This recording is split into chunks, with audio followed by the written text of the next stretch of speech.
Hello, and today I am here to talk about one of my favorite books of all time, and that is A Discovery of Witches by Deborah Harkness. I read this book for the first time 11 years ago, back in 2013, so it's kind of crazy that that was 11 years ago, but I was in high school. I was either a freshman or a sophomore in high school when I read this. And I think it was truly the first real adult fantasy that I had read with characters who were actually in their 30s and not in their teens. And there was just something about the story that really stuck with me. I loved the history and the alchemy and the science and of course the romance. And then back in 2019 when the TV show came out, I did watch the first season, but it didn't really reignite the hyperfixation until just a few weeks ago when they added all 3 seasons of the show to Netflix. And I was like, oh, I should rewatch that. So I rewatched the first season of the TV show and I was like, oh my god, I can't believe that I went so long without rereading this book. And then after I watched the first season of the show again, I just finished rereading A Discovery of Witches and it was absolutely fantastic. And I have a few thoughts and I want to talk about how the book compares to the TV show and what some of the positives and negatives are of both. If you don't know anything about A Discovery of Witches, it starts with a witch who's ignoring her power named Diana, who is a scholar living in Oxford or at Oxford University, and she ends up accidentally calling up this magical book that kind of explains the origin of the 3 species: vampires, demons, and witches. Obviously there's humans too, and there's a lot of different creatures that want this book because they're all trying to basically one-up the other by figuring out how they can kill and or give their own species more power. And she ends up teaming up with a vampire and falling in love with him, and that is not allowed based off of the rules set by their governing body, the congregation, and so they end up having to flee from the congregation while also trying to kind of unravel all of this scientific theory about the origin of the species. That's the general idea, but since there will be a ton of spoilers in this video, I'm guessing that if you're watching it you already are familiar with the series. I decided to break up this analysis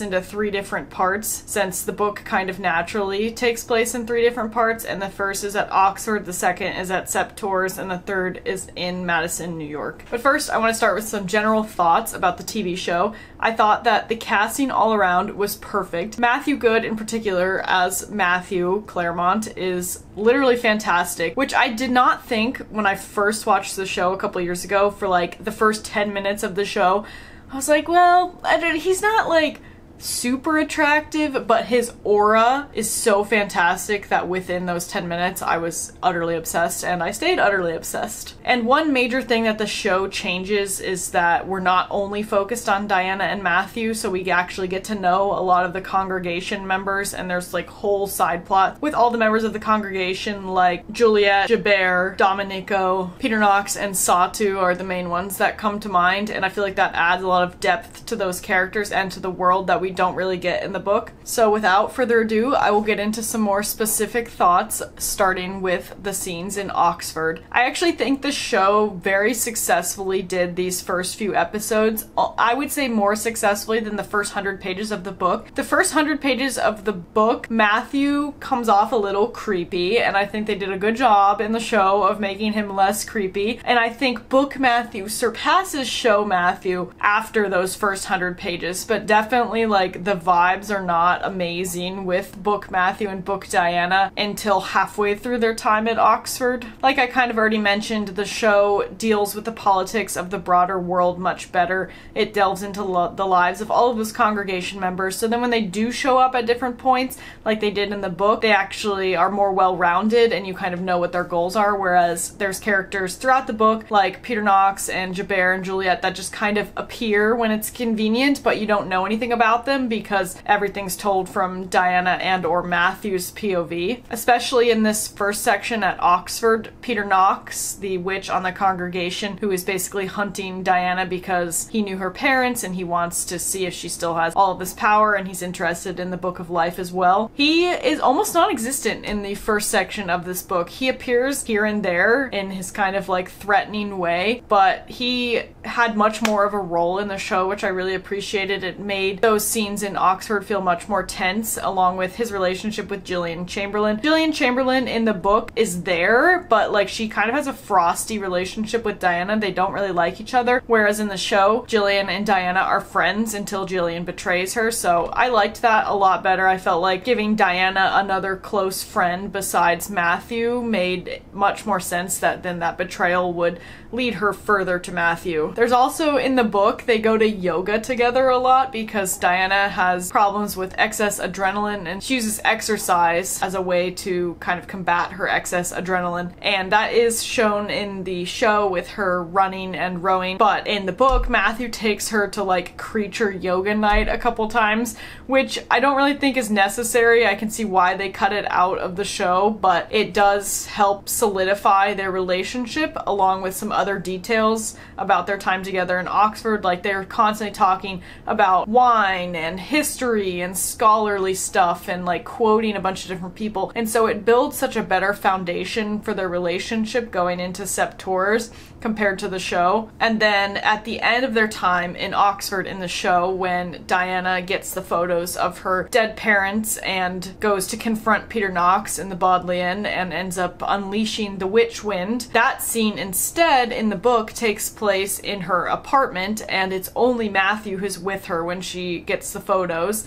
and that kind of sends her into a panic attack. And that's really the first big scene in the book where Matthew is seen taking care of her. And obviously they kind of dramatized it a little bit for the show because the big scene in the library with her pushing all of the characters aside with the wind is definitely more impactful on the screen than them kind of just sitting around Diana's apartment talking, but it is a very cute scene in the book. So overall, for all of the scenes at Oxford, I think the show did a fantastic job kind of condensing different plot lines and showing the motivations of all the characters really clearly and really quickly. And they did a decent job of building Diana and Matthew's relationship with how much time they actually had on screen, which was not much compared to the so many details of their relationship in the book, which I absolutely love, but you do get bogged down in a little bit, and so they had to cut a little bit out. And so, like I said, I think for the first like 100 pages slash episode and a half or equivalent of the show, I think the show did better, and then the book surpassed it going into their last few weeks together in Oxford. Now we are moving on to part 2, which is Septurs and everything that happens there. I first want to say that I actually love the casting of Isabeau. In the book, she's probably around Matthew's age. She's in her 30s somewhere, even though she's his mother slash sire. But I think the casting of older Isabeau made way more sense just as a casual viewer, because when it's on their screen, it'd be kind of hard to like see the dynamic of Isabeau being Matthew's mother if she was much younger or the same age as him. Aging her actual actress up made it just like, okay, clear, that is his mother, that is his mother. You never have to like remind yourself of it, so I liked that casting. The first couple scenes at Septurs are very similar to the book. Isabeau is very cold toward Diana, Martha is very nice, they have the dancing scene, and then Domenico arrives and tells Diana about the covenant that's basically forbidding her relationship with Matthew. All those scenes are almost exactly the same as what happens in the book. The big change that they made is when Matthew leaves to go to Oxford and doesn't take Diana with him, and Diana freaks out and she has the first witch water incident, where in the show she kind of just walks out into the courtyard, cries for a little bit, and then it starts raining on her, and then they flash forward to her just sitting in the bath with Isabeau and Martha staring at her, and then that's pretty much the end of it. But this is one of my favorite scenes in the book, and I was so sad because I was so looking forward to seeing this scene on screen. And what they do in the book is Diana, with the witch water, almost accidentally kills herself, like almost gives herself hypothermia, and Isabeau and Martha take care of her, and it's kind of the first connecting incident between Isabeau and Diana. Isabeau finally sees that like Diana really does care about Matthew, and it's like the first kind of defrosting of Isabeau toward Diana, and obviously they had to rush that a little bit in the show, and so it just didn't quite feel as authentic, the building of their relationship. And after this incident is when Diana's like laying in bed recovering, and Isabeau in the book tells her about Matthew's life and his past with his old wife and son before he became became a vampire and a few other events from his life as a vampire, whereas in the show they have Isabeau take Diana to the church where she turned Matthew into a vampire, and so the same information was pretty much conveyed just in a slightly different way. Then we get to the reunion between Matthew and Diana, where Matthew comes back and professes his love to Diana and basically says, oh, we're married now. And in the show, I didn't mind it too much in the show because I knew all the context of everything that had happened in the book, but I watched it when I rewatched it recently with my friend who didn't know anything about the show or the book, and she's obsessed with Matthew and Diana from the show, but she felt like this scene in particular was very rushed, and I do have to agree with her. The fact that they're professing their love to each other after only like 4.5 episodes of the show makes it feel extremely like, whoa, you've only known each other for 2 weeks, but it doesn't feel like that in the book because there's just so much more content behind the relationship. Like that's, you know, already on page 400, 300 of the book, and so much has happened between them, so many details. But it definitely did feel weird in the show, and I kind of wish they had just saved the I love you for later in the show, and even if it changed like some of the you're my wife plot a tiny bit, I think it would have made more sense to move that later to when they're in New York and have it just feel less abrupt. I will say that the steamy scenes at Sepur in the show are much better. I don't think Diana Harkness is great at writing any sort of action scene, so that includes all of the spicy scenes and also all of the like combat scenes. I think she's just tends to be very wordy, which makes a lot of sense because she's a historian and it works for dialogue, it works for like exposition, but it doesn't work very well when we're trying to just feel what Diana is feeling in the moment. She tends to like ramble on a little bit too much, and so I felt like the way that they did the spicier scenes in the show were very effective. Then we get to the La Pierre scene at Sepur where Satu kidnaps Diana, and I felt like this scene was not as impactful in the book as it is in the show because we don't know anything about Satu in the book, whereas since we saw the whole scene where Peter Knox goes to retrieve Satu from Finland and we see her talking to all the other congregation members, we know more about her life and what her goals are and her personality, and so when she kidnaps Diana, it's like a converging of forces, of opposite forces, whereas in the book, we don't even know that Satu exists until she kidnaps Diana, and then it just feels like a little bit of an evil monologue where she's just dumping everything on Diana at once. And then the rescue pretty much goes the same way, with Baldwin showing up in both the book and the show, and Matthew taking care of Diana afterward, which is one of my favorite parts of the whole book, is when Matthew is taking care of Diana after all of the trauma that she endured at La Pierre, and they did a pretty good job representing this in the show. They did cut out, you know, a lot of like the repetition of the caring, which I understand, but I could have watched probably like an entire episode of just post La Pierre. And I think in general the show tried to make Diana seem less fragile, and because she does come across that way in the book, and I do understand that as a criticism of the book. I 100% like understand why people say that. It just, for some reason in this book specifically, it doesn't bother me, and I do love Matthew and Diana's relationship, whereas I feel like in many other books with characters that are similar, it kind of gives me the ick, but for some reason in this series it just does not, and I love all of the hurt comfort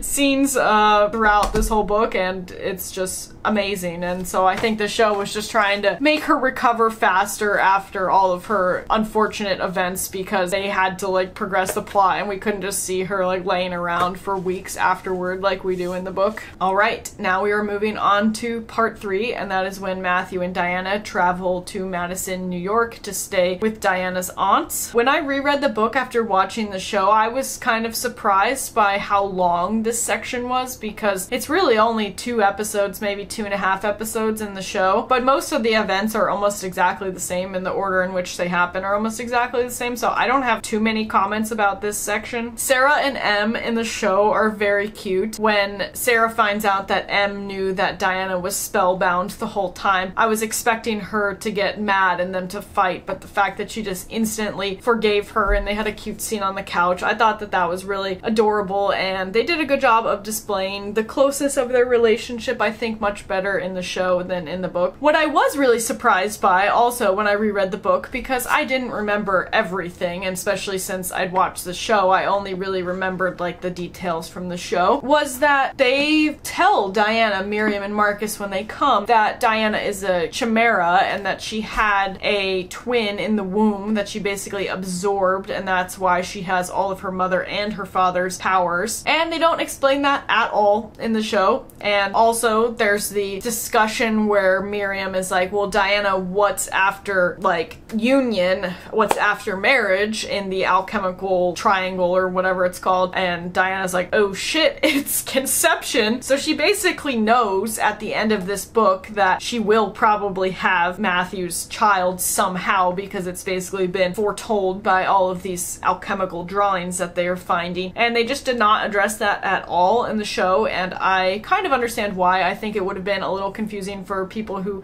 hadn't read the book, and was just kind of unnecessary for us to know that quite yet. We already knew that Diana was spellbound. We knew that she was powerful. All the details that go into why and how, I think, can be saved for later on in the second season. Another interesting thing is that in the show, Marcus and Matthew have a pretty good relationship, whereas in the book, the relationship between Marcus and Matthew is very strained and is kind of a big point of contention for Matthew throughout most of the series. I think they were just trying to kind of reduce the interpersonal drama as much as they could to give more screen time to the things that were really important, so they just kind of showed Matthew and Marcus having a good relationship. Also, this is such a little detail, but in the book, Matthew's constantly calling Diana mon coeur, which in French is my heart, and it's the cutest thing ever, and I love it so much, and he doesn't say that to her at all in the show, and I was so mad. I think he calls her like ma lion once, which he does a couple times in the book as well, but like his whole thing with her is calling her mon coeur, and he doesn't call her that at all in the show.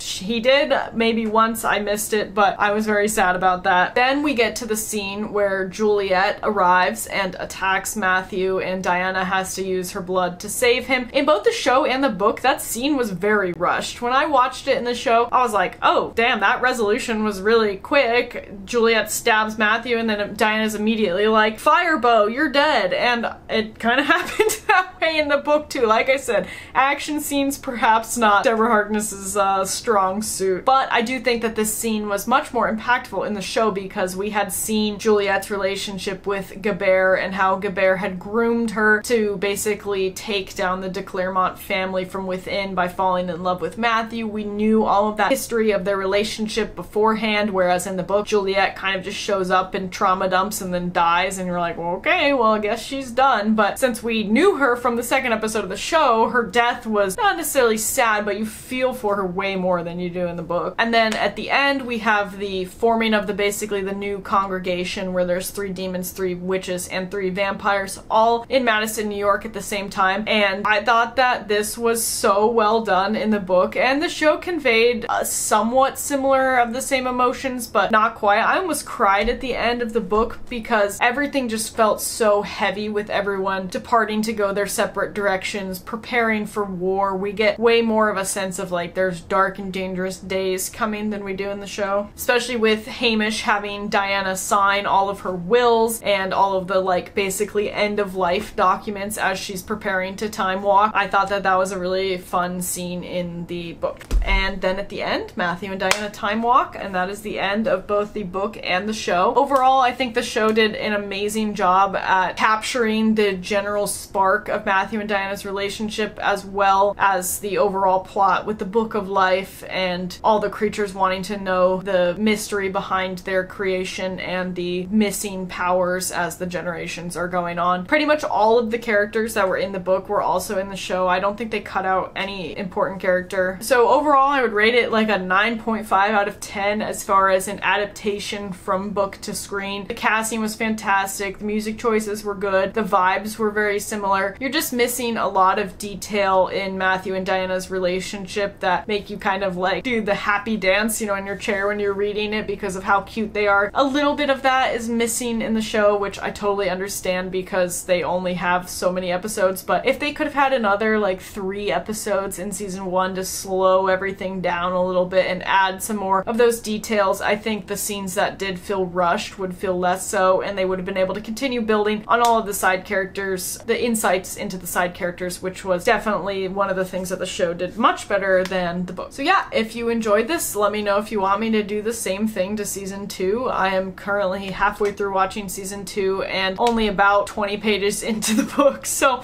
yeah, let me know, and bye.